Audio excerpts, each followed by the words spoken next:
সকাল 10টা। রোদ বেশ ভালোই উঠেছে। অসীমবাবু সাইকেল নিয়ে বাড়ি ঢুকছিলেন।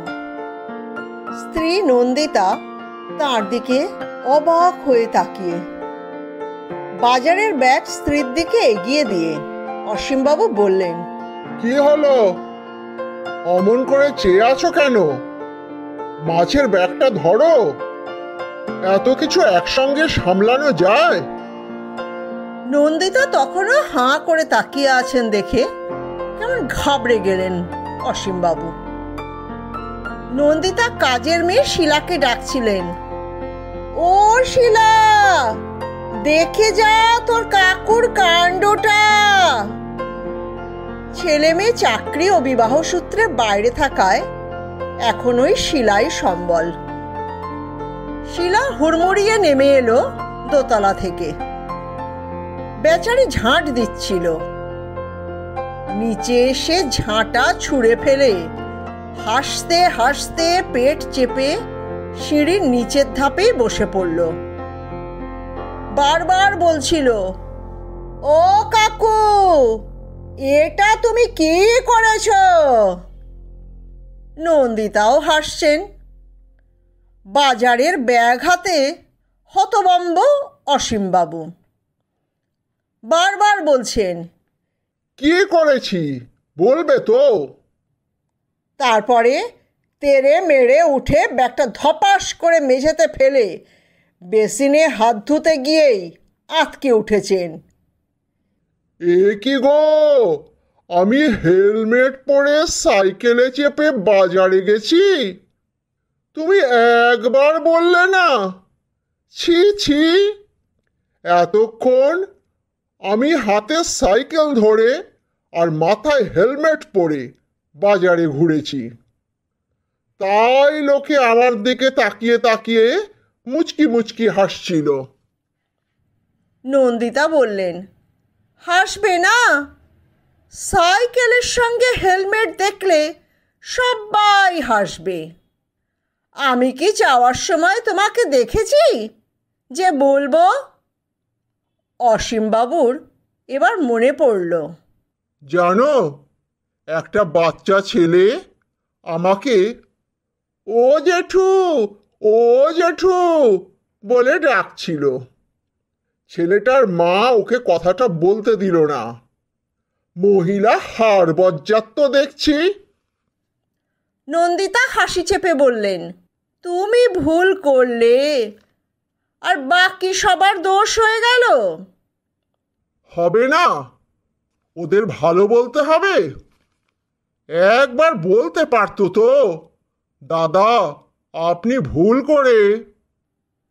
অসীমবাবু হেলমেট খুলে মুখে চোখে জলের ঝাপটা দিতে দিতে বললেন, আমি আর এ বাজারে যাব না। শয়তানের বাজার এটা। সবাই মজা দেখে গেল, কেউ একবার বলল না। নন্দিতা বললেন, ওরা তোমাকে কি ভাবলো বলো তো? নন্দিতা কথাটা বলতেই অসীমবাবু ভয়ঙ্কর ক্ষেপে যান। আমি বুঝেছি, ওরা আমাকে পাগল ভেবেছে, তাই বলছো তো? ও মা, সে কথা কখন বললাম? বলেছ ইনডাইরেক্টলি। খাবো না, কিচ্ছু খাবো না, জলস্পর্শ করবো না। অসীমবাবু দুমদাম করে দরজা খুলে বেরিয়ে যান। শিলা ঘাবড়ে দরজার দিকে ছোটে। কি হবে? ও কাকিমা, কাকু তো বেরিয়ে গেল। তোর কাকুর দৌড় জলযোগ পর্যন্ত। আসার সময় কচুরি ভাজতে দেখেছে হয়তো। নন্দিতা নিরুত্তাপভাবে বাজারের ব্যাগ তুলে নেন। মাছ ধুতে ধুতে স্বামীর কথা ভাবছিলেন নন্দিতা। লোকটা কেমন পাল্টে গেল। বিয়ের পর কম রোমান্টিক ছিল? রাহুল হওয়ার আগে অফিস থেকে ফেরার সময় ব্যাগে করে কত কিছু আনতো নন্দিতার জন্য। কাজু, সন্দেশ, ঝালমিষ্টি, ডালমুট। হরির দোকানের কাটলেট। জয়েন্ট ফ্যামিলিতে ইচ্ছে মতো খাওয়ার সুযোগ ছিল না, অথচ তখন এটা ওটা খেতে খুবই ইচ্ছে করত। অসীমবাবু মনের কথা জেনে নিয়ে সব ব্যবস্থাই করে দিতেন সকলের অগোচরে। আর এখন খালি রাগারাগি, ছুতো নাতায় ঝগড়া চলছেই। এই তো সেদিন দোষের মধ্যে বলেছিলেন, অত বড় কুমড়ো কার জন্য এনেছো? কে খাবে? শিলা তো কুমড়ো খেতেই চায় না। হাটখোলা বাড়ির বাজারের অভ্যেস তোমার আর গেল না। হাটখোলা বাড়ি কথাটার একটা বিশেষ অর্থ আছে। অসীমবাবুর বাড়ি হাটখোলায়। অসীমবাবুদের বাড়িতে কাকু জেঠু সবার পরিবার মিলিয়ে 15 জন লোকের বাস ছিল। সকাল বিকেল হইচই চলত। ছোট পরিবার থেকে আসা নন্দিতা প্রথম দিকে ঘাবড়ে যেতেন, পরে অভ্যেস হয়ে যায়। কিন্তু সেই খোঁটা এখনও মাঝে মাঝে দেন। এইসব আবোল তাবোল চিন্তার মাঝেই একবার ভাবলেন, লোকটা গেল কোথায়? মাথা গরম করে বেরিয়ে গেল। জলখাবারের পর তো প্রেশারের ট্যাবলেট খাওয়ার কথা, নির্ঘাত ভুলে মেরে দিয়েছে। আসল কথা হলো এ ভুল। সর্বক্ষণ এই জ্বালায় জ্বলতে হচ্ছে। তার নিজের অবস্থাও তথৈবচ। এই তো সেদিন মেয়ের মাস্তুতো ননদ বাড়িতে বেড়াতে এলো। কিছুতেই নামটা মনে করতে পারছিলেন না। বারবার খালি তুমি দীপ্তর বোন, তুমি দীপ্তর বোন করছিলেন। শেষে সে যখন রসগোল্লা সিঙাড়া শেষ করে তার দিকে তাকিয়ে বলেই ফেলল, মাসিমা মনে হয় আমার নাম ভুলে গিয়েছেন। মুখের সরেনি আর। কেননা অনেক চেষ্টা করেও মেয়েটির নাম তিনি মনে করতে পারেননি। পরে মেয়ের কাছে এই নিয়ে কথা শুনতে হয়েছে। ফোন করে বলেছে, ছি মা, তুমি আমার মাস্তুতো ননদের নামটাই ভুলে গেলে। এরপর তুমি না আমার নামটাই ভুলে যাও। কদিন আগে তো দুপুরবেলা ভাত রাঁধতেই ভুলে গিয়েছিলেন। সে কথা আবার সেদিন অসীমবাবু রীতিমতো ব্যাখ্যা করে ফোনে ওর বন্ধুকে বলেছিলেন। আরে খেতে দেরি হবে না কেন? এই ভর দুপুরে বাইরে থেকে এসে শুনলাম গিন্নি ভাত করতে ভুলে গিয়েছেন। নির্ঘাত ফোনে আড্ডা চলছিল। কি বলবো বল, এতদিন ভাত বসিয়ে ভুলে গিয়ে পুড়িয়ে ফেলতো, এবারে ভাত বসাতেই ভুলে গিয়েছে। সেদিন খুব রাগ হয়েছিল তার। সারা জীবন ভাত রেঁধে খাওয়ালেন, আর একদিনের ভুলের গল্প বিশ্ব সংসারে করে বেড়াচ্ছে। ছি ছি, সেদিন ভেবেছিলেন ওই রকম বিশ্বাসঘাতক লোকের সঙ্গে আর কথাই বলবেন না। সে প্রতিজ্ঞা অবশ্য রাখা যায়নি। তাছাড়া ভুল তো তাঁরই। নন্দিতা কড়াইয়ে তেল গরম করতে দিয়ে দাঁড়িয়েছিলেন গ্যাসের সামনে। শিলা এসে চেঁচালো, কি গো, তেল পুড়ে যাচ্ছে তো। নন্দিতা গ্যাসটা চট করে অফ করে দিলেন। কড়াটা বসিয়েছেন কেন কিছুতেই মনে করতে পারছিলেন না। অসীমবাবু পার্কে গাছের ছায়া খুঁজছিলেন, হাতে একটা ঠোঙা। গরম গরম কচুরি ভাজা দেখে খাবার খুবই ইচ্ছে হয়েছিল। নন্দিতার বাক্যবাণের ভয়ে বাড়িতে ওসব ঢোকে না, কোলেস্টেরলের পাঁচালি শুরু হয়ে যায়। অসীমবাবু বোঝেন না, খাওয়াটাই যদি ইচ্ছা মতো না করা যায় তাহলে এত স্বাদের বেঁচে থাকা কিসের জন্য?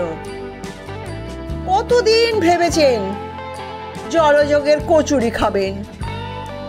আহা, কড়াইয়ে ছাড়ে যখন সারা পাড়া সুবাসিত হয়। বাজার থেকে ফেরার পথেই গন্ধ পেয়েছিলেন।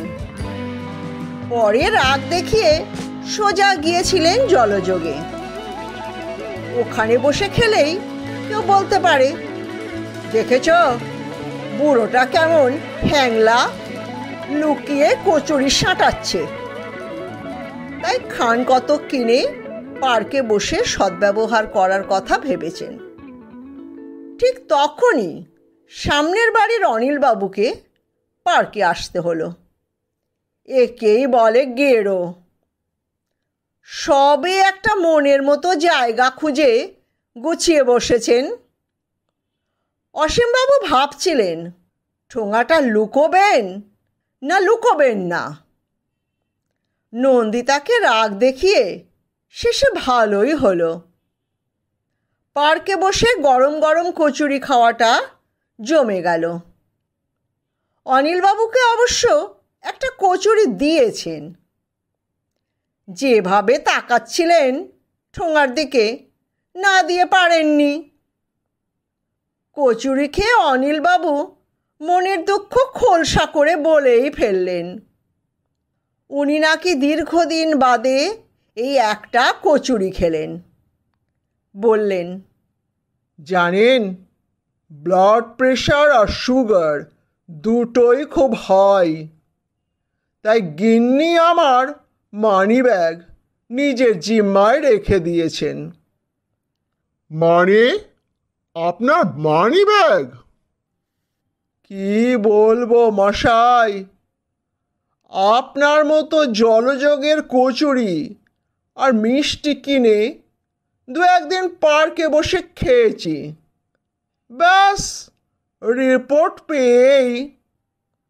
কে কে দিল রিপোর্ট? হবে কোনো ওয়েল উইশার? আপনি কিন্তু আবার। না না, বলবো না। আপনার মানিব্যাগ বাজেয়াপ্ত হলে আমারও তো লস। দু একদিন যাও বা। না না, কোনো মতেই বলবো না। অনিলবাবু চলে যাওয়ার পরও অসীমবাবু বসে বসে ভাবছিলেন, না, নন্দিতাকে সমঝে চলতে হবে। পলিসিটা ভুলভাল হয়ে যাচ্ছে। নন্দিতা একদিন বলছিলেন, আজকাল তোমার বিদঘুটে স্বভাব হয়েছে। সব কটা খারাপ জিনিস একসঙ্গে বাড়ছে। উত্তর না দিয়ে অসীমবাবু রাগত দৃষ্টিতে তাকিয়েছিলেন শুধু। রাগ, লোভ, ভুল সব একই সঙ্গে পাল্লা দিয়ে বেড়েই চলেছে বলে নন্দিতা ঘস ঘস করে কুটনো কুটতে শুরু করেছিলেন। অসীমবাবু বলেছিলেন, আর তোমার একটা জিনিসই ক্রমাগত বাড়ছে, সেটি হলো স্পর্ধা। বলেই হাওয়া হয়েছিলেন। না, অতটা ঠিক হয়নি। কথাটা তো কিছু ভুল বলেনিও। মাথা তুলে এদিক ওদিক তাকাননি অসীমবাবু। আর তখনই নজরে পড়ে ব্যাপারটা। পার্কের বেঞ্চগুলো একটাও খালি নেই। তার নিজের মতো বেশ কিছু মানুষ এদিকে ওদিকে ছড়িয়ে ছিটিয়ে বসে ঠোঙা খুলে কি যেন খাচ্ছে। ওরাও কি তাহলে জলযোগের খদ্দের? মনে খুব দ্বিধা নিয়ে বাড়ির দিকে ফিরছিলেন তিনি। মানুষটা না খেয়ে রেগে মেগে বেরিয়ে গেল। নন্দিতা কি বলে গুছিয়ে খান? খিদে পেলেও খাওয়া যায় কি? শিলাই বা কি ভাববে? শেষ অবধি নন্দিতা জলে ছাতু গুলে খেয়ে নিয়েছিলেন। এ সময়টায় তার একটু ঝিমুনি আসে। ঝিমোতে গিয়ে কখন যে ঘুমিয়ে পড়েছেন। ঘুমিয়ে ঘুমিয়ে দেখছিলেন অনেক দূরে কোথাও দুজনে গিয়েছেন। বরফ পুরু হয়ে জমে আছে চারদিকে, আর মাঝে দুজনে হাত ধরে হাঁটছেন। হঠাৎ অসীমবাবু বরফে তলিয়ে যেতে শুরু করলেন। তিনি চেষ্টা করেও হাতটা ধরে রাখতে পারছেন না। আতঙ্কে ঘুমটা ভেঙে গেল তার। ঘুম থেকে উঠে খুব ঘাবড়ে গেলেন। ভাবছিলেন সময়টা কি, সকাল না বিকেল? প্রথমেই হাঁক পারলেন শিলার নাম ধরে। শিলা, এই শিলা, কোথায় গেলি রে? শিলা ঘরে ঢুকে বলল, কাকু ফিরে স্নান সেরে কাগজ পড়ছেন, তুমি ঘুমোচ্ছিলে বলে ডাকিনি। নন্দিতা রান্নাঘরের দিকে এগোন। বাইরের ঘরে উঁকি মেরে দেখেন অসীমবাবু দিব্যি কাগজ পড়ছেন। তার মানে অনুমান ঠিকই ছিল, উনি নিশ্চিত কোথাও খেয়েছেন সকালে। মুখের ওই স্নিগ্ধ প্রশান্তি খালি পেটে থাকলে থাকতো না। তখন মুখ দেখলে বাংলার পাঁচও লজ্জা পেত। আজ রথযাত্রা, মনে মনে এই দিনটাকেই ভেবে রেখেছিলেন অসীমবাবু। এরকম ভালো দিনেই সিদ্ধান্ত নিতে হয়। সেদিন বাড়ি থেকে না খেয়ে বেরিয়ে যাওয়ার পর থেকেই নন্দিতার সঙ্গে বাক্যালাপ বন্ধ চলছে। দোষ তাঁরই। কিছু না খেয়ে বেরিয়ে গিয়ে পার্কে বসে কচুরি খেয়েছেন। আর বেচারি নন্দিতা কিছু না খেয়ে ঘুমিয়েই পড়েছিল। কিভাবে যেন জেনে ফেলেছে তিনি ওই রকম একটা জোচ্চুরি করেছেন, তাই তার সঙ্গে কথাই বলছেন না। কতবার চেষ্টা করেছেন কথা বলানোর, এখন আর সে চেষ্টা করেন না। একেবারেই হাল ছেড়ে দিয়েছেন। ভবি ভোল আর নয়। সেদিন ওই জলযোগের কচুরি এনে দিলেন, একটাও খেলো না। শেষে সবটাই শিলা আর তিনি মিলে শেষ করলেন। অমন নরম খাস্তা কচুরি পয়সা দিয়ে কেনা, ফেলেন কি করে? সপ্তাহ দুয়েক কেটেছে মুখ বন্ধ করে। কম সাংঘাতিক নয়। খেতে দিচ্ছে, জামা কাপড় গুছিয়ে রাখছে, কিন্তু একটা কথাও বলছে না। ওদিকে শিলার সঙ্গে দিনরাত বকর বকর চলছে। তিনি শুধু বোবা হয়ে আছেন। নিজের বাড়িতেই নিজেকে কেমন ভিখিরি ভিখিরি মনে হচ্ছে। তাই শেষ পর্যন্ত ঠিক করেছেন তিনি বৃদ্ধাবাসেই যাবেন। বেশি দূরে নয়, কাছেই শান্তিনিবাস নামে গড়ে ওঠা বৃদ্ধাবাসটা মনে ধরেছে তাঁর। ওখানেই যাবেন ঠিক করে ফর্ম ফিল আপ করে এসেছেন। আজই সেই শুভ দিন। টাকা পয়সাও তৈরি রেখেছেন। গিয়ে জমা করে দিয়ে একেবারে থাকতে শুরু করে দেবেন। শুভ কাজে আর দেরি করার কিছু নেই। সংসার শিলাকে নিয়ে নন্দিতাই চালায়। টাকা পয়সাও থাকে তার কাছে। মাসে মাসে টাকা যা দেওয়ার দিয়ে যাবেন। সবটাই ভেবে ফেলেছেন, শুধু বাড়ি থেকে বেরোনোর অপেক্ষা। গতকাল রাতে দরজা বন্ধ করে সুটকেস গুছিয়েছেন। খাটের তলা থেকে বার করে বাইরের ঘরে নিয়ে রাখলেন শেষ অবধি। এবার একবার বাথরুমে যাবেন, তারপরেই বেরোবেন। এই এক বদ রোগ, বাড়ি থেকে বেরোনোর আগে বাথরুম যেতেই হবে। বাথরুম থেকে ফিরেই হতবাক, বাইরের ঘরে আর একটা সুটকেস। নন্দিতাও রেডি হয়ে বসে আছেন। গায়ে পড়ে কথা বলে ফেললেন। তুমি কোথায় যাচ্ছ? নন্দিতা চুপ। উত্তর দেয় শিলা, শান্তিনিবাসে। শান্তিনিবাস মানে? মা বাড়িতে আর থাকবেন না, ওখানেই চলে যাচ্ছেন। আমিও তো ওখানেই যাচ্ছি। শিলা হেসে ফেলে। সে কি, দুজনেই এক জায়গায়? উত্তর, নিকুচি করেছে, কোথাও শান্তি নেই বলে নন্দিতা উঠে পড়েন। শিলা ওর সুটকেস টানতে টানতে ভিতরে ঢুকে যায়। অসীমবাবু হতভম্ব হয়ে সোফায় বসে পড়েন।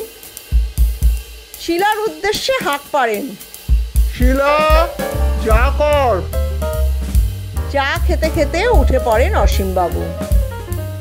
ভুল, সবটাই তার ভুল। বৃদ্ধাবাসের ফর্ম ফিল আপ করে তোষকের তলায় লুকিয়ে রেখেছিলেন।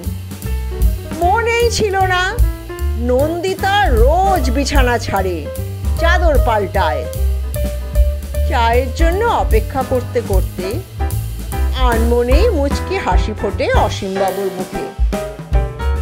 সব ভুল কি আর খারাপ ভুল নাকি?